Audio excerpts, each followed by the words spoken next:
When the holidays start to feel a bit repetitive, reach for a Sprite Winter Spiced Cranberry and put your twist on tradition. A bold cranberry and winter spice flavor fusion, Sprite Winter Spiced Cranberry is a refreshing way to shake things up this sipping season. And only for a limited time. Sprite. Obey your thirst. Oh, Hilton stay, your beds are soft and cozy. No lumpy couch, no stiff futon, no shower line at crack of dawn. Oh, Hilton stay. When you want holiday comfort you can count on, it matters where you stay. Enjoy comfortable rooms and friendly service when you stay with Hilton instead. Save up to 25% this season when you book with Hilton. Hilton for the stay. Terms apply. This episode is brought to you by Netflix. Jay Kelly, the new film from Academy Award nominee Noah Baumbach. George Clooney stars as an actor confronting his past and present on a journey of self-discovery, alongside Adam Sandler as his devoted manager. Critics are calling it a declaration of love to the chaotic art of filmmaking, with the Wall Street Journal praising it as a transcendent comedy drama. Jay Kelly is now playing only on Netflix. In Walmart Sue Newville, time was ticking away. Only a few nights left till the big holiday. But last-minute gifters had no need to worry. Walmart Express Delivery got their gifts in a hurry. From Nintendo to Nespresso and Lego flowers, they could check off their lists in as fast as an hour. All of Who Newville, East, West, South, and North, could order gifts up until 5 p.m. on December 24th. So this holiday, just do as the Who's do. With gift delivery this fast, they all gasped. From Walmart, who knew? Subject to availability, terms and fees apply. Here's my 30-second story with Guinness. As soon as my sister and I get home for the holidays, we don't even unpack. We head straight to our pub. The bartender already knows our order, Guinness and fries. We laugh all night, catch up with old friends, and walk home with faces sore from smiling. It's one of my favorite nights of the year. That was my 30-second story with Guinness. Guinness Draft Stout. Please enjoy responsibly. Imported by Diageo Beer Company, USA, New York, New York.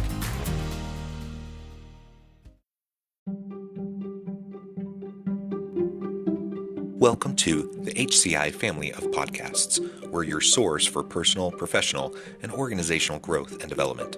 We share our own original research, explore industry trends, and interview executives and thought leaders from across the globe. Join us for practitioner-oriented content around all things leadership, HR, talent management, organizational development, and change management. Maximize your personal and organizational potential with the HCI family of podcasts. Does it ever feel like you're a marketing professional just speaking into the void?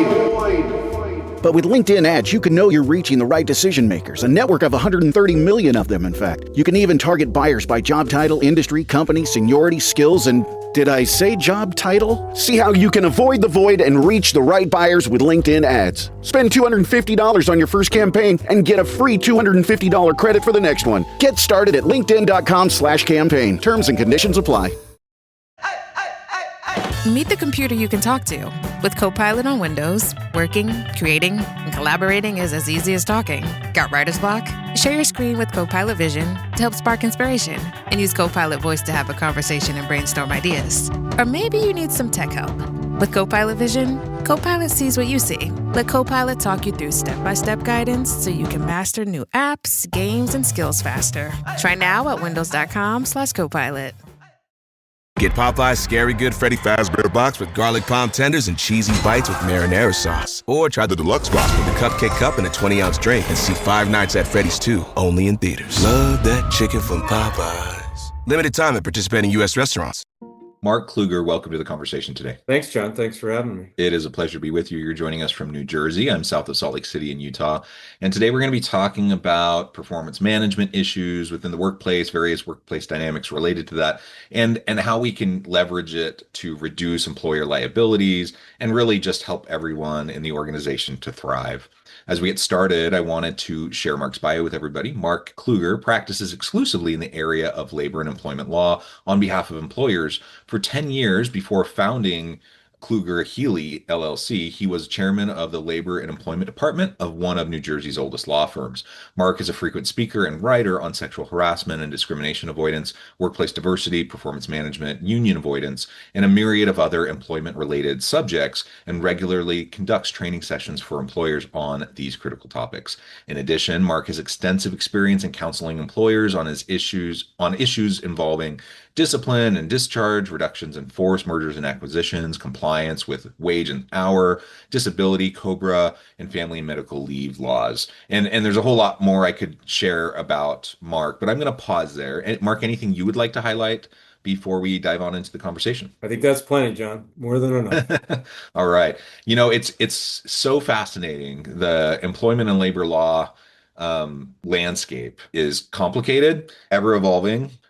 Some may say fraught with challenges at the moment, and but it's also fascinating because it's always changing, and it's one of the most interesting areas of HR for me. Not because I want to always just have to focus on compliance issues, but because it's just so central and foundational to so much of what we try to do. And I'm a believer in, like, let's get past compliance culture. Let's move towards commitment culture. Let's, hopefully we can create an environment where everyone wants to show up, do their work, do a great job. No, it's a safe place. Nobody wants to harass each other. Nobody wants to treat each other badly. It's just, that's the ideal. The problem is we don't live in the ideal world, and bad things happen. People do things they're not supposed to. Companies have to make sure that they're monitoring all of this. And so that's where you come in. That's where this whole field comes in. Why don't we, as we start out, just frame up from your perspective how you look at performance management. And I ask this in part because I know you can get different folks in the room and ask the same question, and I think get slightly different, in some cases wildly different kinds of responses from frontline managers, senior executives, an HR person, a labor and employment and labor law attorney. So how do you kind of frame it up in your mind? I see performance management as really there are two primary goals to it. One being the most important, which is to help employees thrive, be better at what they do, and reach their potential. And the other, of course, as an employment lawyer, is as a defense mechanism to litigation avoidance, and meaning that it's critical to create a record of the efforts at performance management, really for two sub-reasons. One is to really to have employees have something to look back at in terms of expectations and articulated expectations. And really the second subpart of that is to create a defense, so that in the event things go bad and there needs to be an exit strategy, that it's a well-documented exit strategy that can be used to either dissuade litigation, dissuade a lawyer not to take a case, or to defend one if should one occur. Yeah, and I'm sure you see this all the time, but I can't tell you how many times I've had this kind of a conversation, some variation of the following conversation, where a manager's like, I got to get rid of this person. They're terrible. They're toxic. They don't perform. They're dragging down the team. And then, then HR is like, okay, well, let's look at their performance reviews. And then they look at them and it's like exceeds expectations 5 years in a row, something like that. And then you're like, okay, what's the basis? You say this employee's terrible, that they're toxic, that they're driving down the team, yet none of that shows up in existing documentation, which is all positive. And then there's no other corrective action documentation. There's nothing.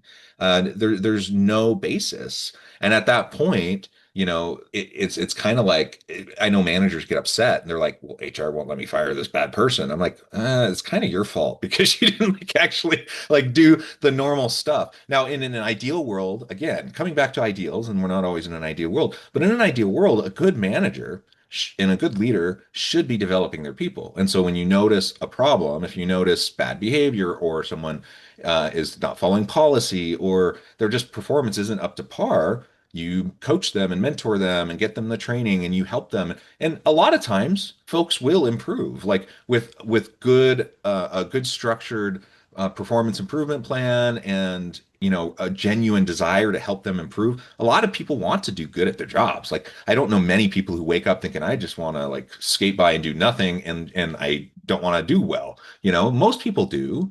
And so like first of all, that manager who says I want to get rid of this person and all they have is exceeds expectations across the board, they've never given their person a chance to improve, probably. And from a liability standpoint, oh my goodness, like you kind of have no basis. If someone comes back at you with a discrimination charge, I mean, what are you going to say? All you have is positive documentation. You probably see that all the time. Yeah, that's really how I got into doing performance management training, is because I started reverse engineering all the things that went wrong in litigation. And they started with those performance reviews that you're talking about that say exceed expectations.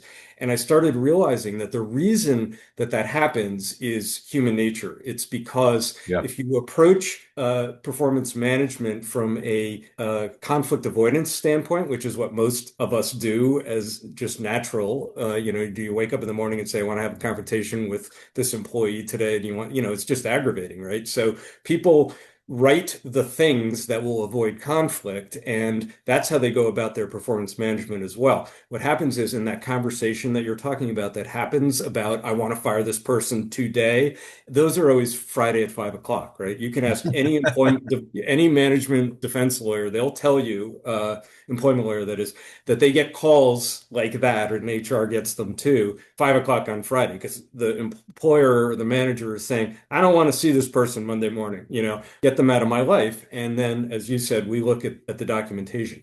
To me, the framework that, and you use the word, John, mentor, and that I think that's the missing link, right? Is that managers think of themselves as the boss, and I'm performance managing should be criticism as opposed to education, training, mentorship. And that's really the key to sort of turning the process around. Yeah, and I really truly am a believer that good managers, good leaders, they're all about building up their team, developing their team, building their bench strength.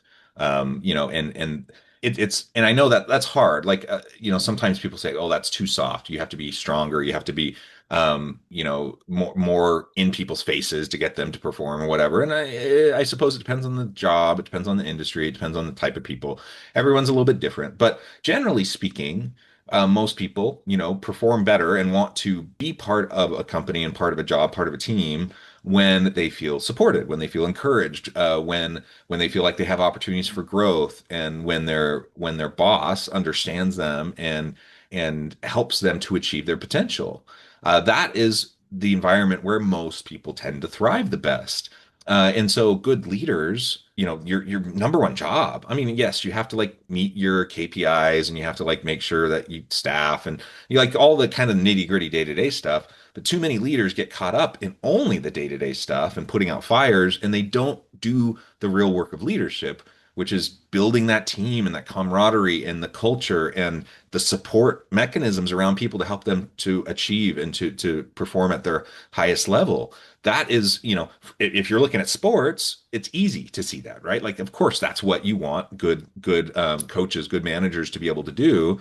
And yet when we get into the workplace, I think a lot of times those things are forgotten, or people do have the best of intentions. They want to do that, and then they just get caught up in the day-to-day grind and putting out fires, and they feel like they never have time to do those things that they may even believe are the most important things. And then you see this cycle over and over and over again, of teams with dysfunction, leaders being frustrated because they're being held accountable for their team's performance and their team's not performing. So now, it's kind of like, a parent losing their temper with their kid because they didn't clean up their room again. And I'm like, sometimes it's frustrating because your kid doesn't clean up the room, but also sometimes you got to step in and provide some support or help them understand how they can keep their room clean or whatever. Like, I don't know, that's probably not a great example, but the point is, like, a great leader builds their team. That's like the number one thing that they do. You often get promoted because of your technical expertise, because you're a top individual performer. Once you're in a leadership role, though, it's not about that anymore. It's about leveraging the people on your team to drive performance. And it's quite a different skill set.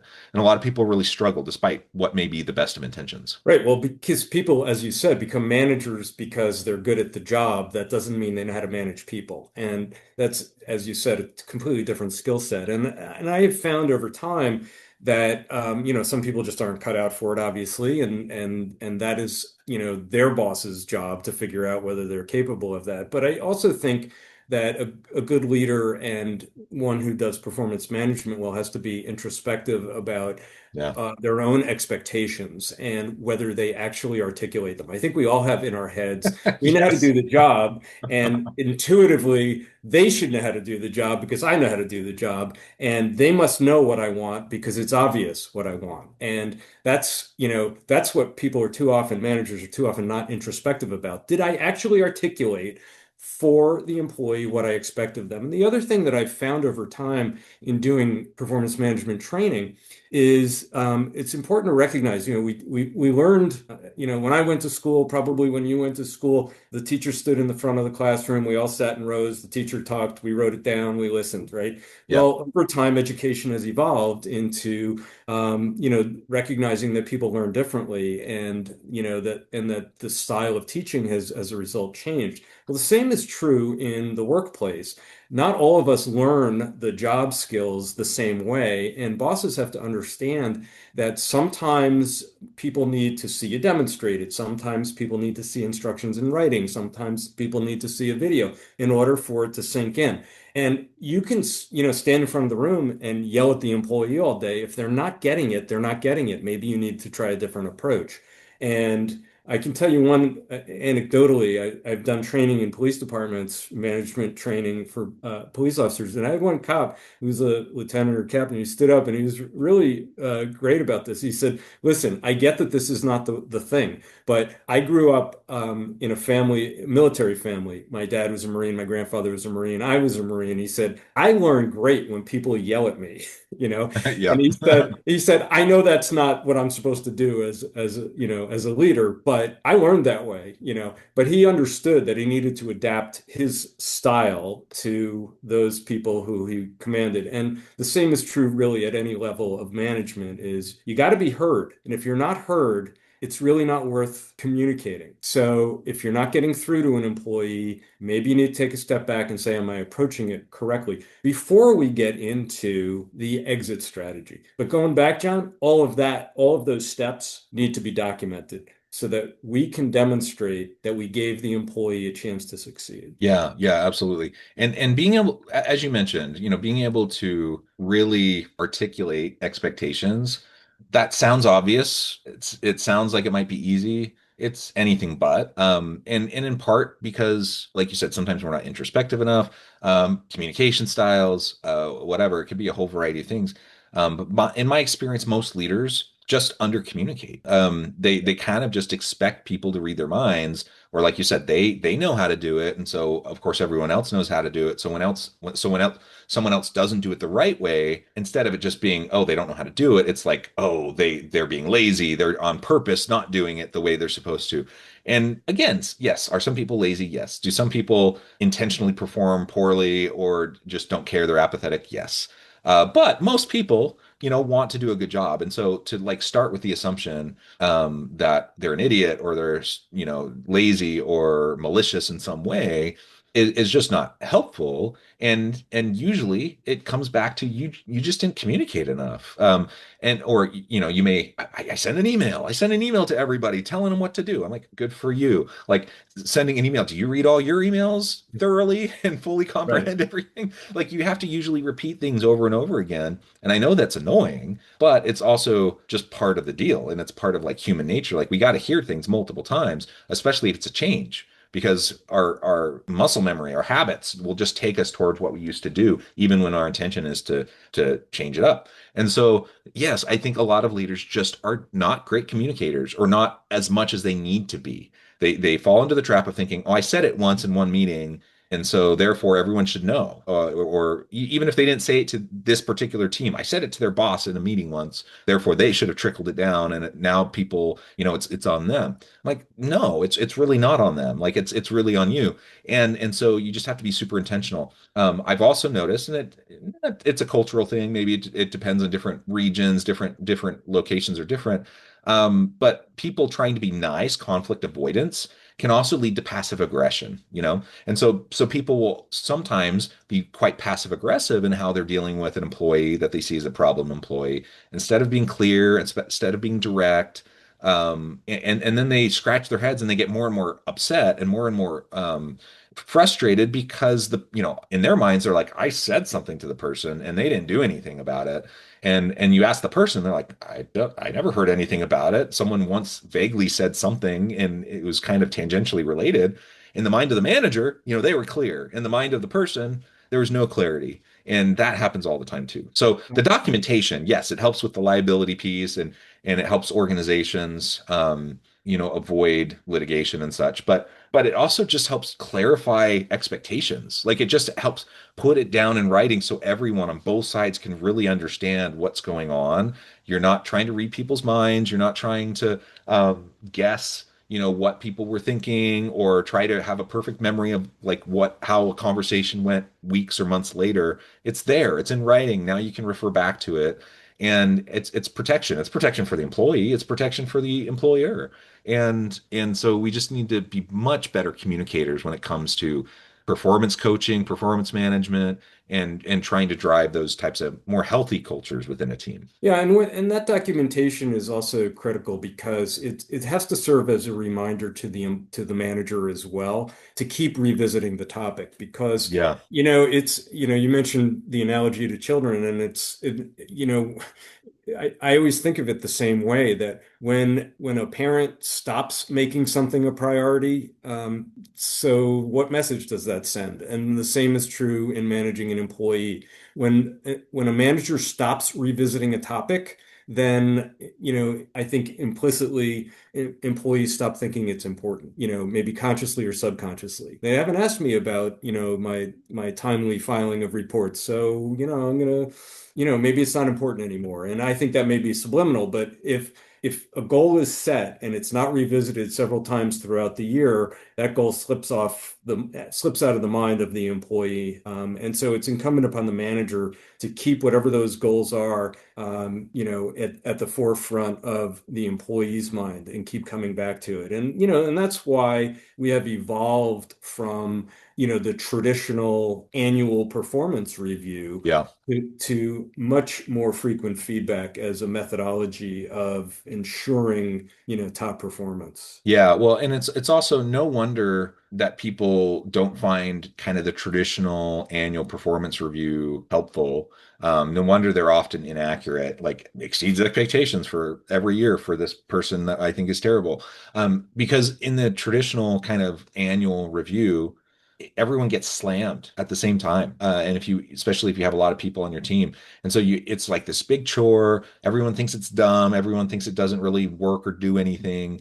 Employees don't like it. Employers and, the managers don't like it.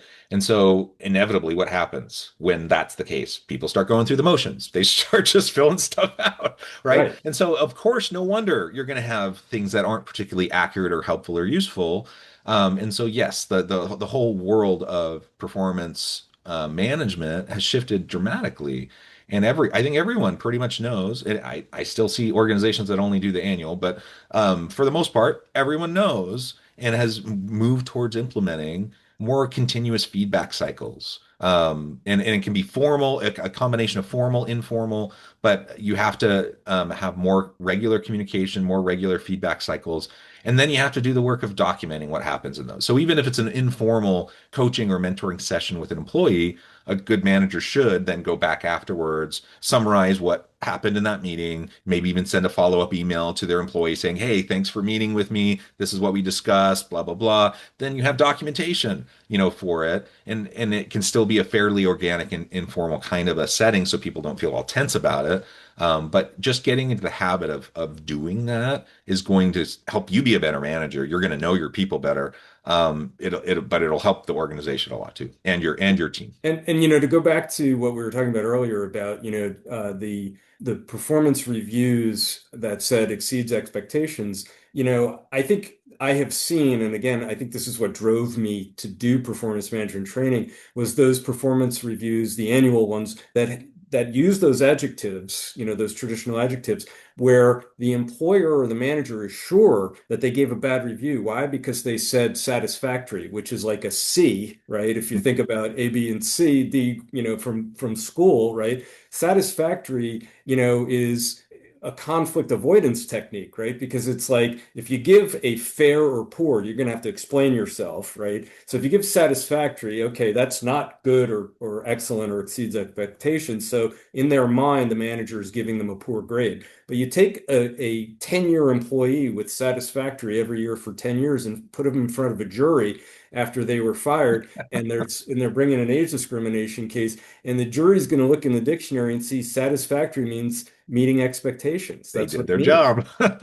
So how do you defend that case, right? And so I've raged against the adjective form of reviews, even if it's more often than annual, because the adjectives don't mean anything. And I try to drive managers to do narratives with examples that are, not just like what happened last week. Okay. And again, that's how performance management has evolved, as you said, to much more frequent feedback. But I think, I used to blame the millennials, and now I thank the millennials for taking us there, because they're the ones who said, why are you telling me in December something I did wrong in February? Doesn't that mean that I've been doing it wrong since February and you just waited till December to tell me? It didn't make sense. It still doesn't make sense. And so more immediate feedback is critical to really helping employees achieve what you expect of them. But also I always tell managers who say it's a ton of work, that what you're asking me to do. And I always say, yes, but it's a lot better than you're blowing your top in November or December at the annual performance review when you're really frustrated and angry that they did not improve throughout the year. And yes, it's a lot of work, but a little strategic work up front saves you a lot of time and effort and potential misery later on. And it's your job. Like, that's literally your job. Yeah. That's why you get the big bucks. Manage your team and manage performance. So, I get it. It's and that's if it seems superficial, if it seems performative, yes, people are going to be upset about that. So do stuff that really matters. Like it actually is going to have a chance of moving the needle. Then I think you'll get people more on board. Well, Mark, this has just been a fantastic conversation. I know at the time, and I need to let you go here in a minute, but before we wrap things up for today, I just wanted to give you a chance to share with the audience how they can connect with you, find out more about your work, and then give us the final word for today. Sure. John, thanks for having me. This has been a lot of fun. I am reachable at mkluger@klugerhealey.com. Healey is Healey. Everyone always leaves off the last E. We have a website, klugerhealey.com, and I do a fair amount of this kind of training, John, because I have found it is the best way to help my clients avoid litigation problems is by getting ahead of it with having a good performance management system. Yeah, absolutely. Mark, it has been a real pleasure. I encourage the audience to reach out, to get connected, find out more about what Mark can do for you. And as always, I hope everyone can stay healthy and safe. They can find meaning and purpose at work each and every day. And I hope you all have a great week.